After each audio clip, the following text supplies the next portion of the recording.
Now, I said, how the hell y'all compare Charlie Kirk to Malcolm? Well, let's get into that. And I thought of Malcolm, how polarizing he was, how effective of a speaker, of a communicator, that they had to silence him. I want to read something and let y'all know how powerful things are. Like, the first word ain't the final word, right? The first word ain't the final word. This comes from February 22nd, 1965. This is the day after Malcolm's assassination. And this is the New York Times obit on Malcolm X. And I want y'all, when I read this, to really think about what I am saying or what I'm reading and see how, things can change over time. So this is the New York Times obituary for Malcolm X.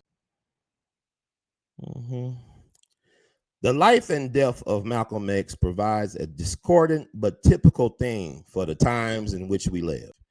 He was a case history as well as an extraordinary and twisted man, turning many true gifts to evil purpose. At 4, he had seen his family home burned down by the Ku Klux Klan. He believed his father, a Baptist minister, was murdered.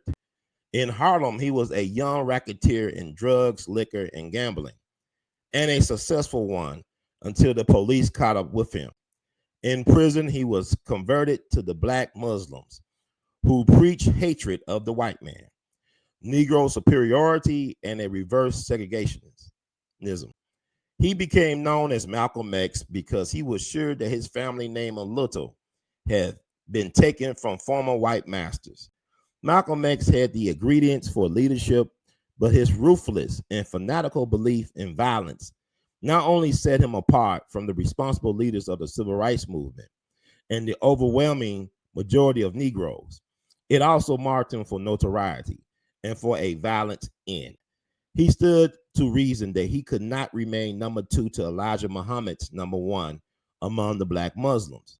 So last year, he broke away and started his own extremist movement, the Organization of Afro-American Unity, some of whose members saw him being gunned down yesterday in Manhattan. Malcolm X's life was strangely and pitifully wasted, but this was because he did not seek to fit into society or into the life of his own people. He could not even come to terms with his fellow Black extremists.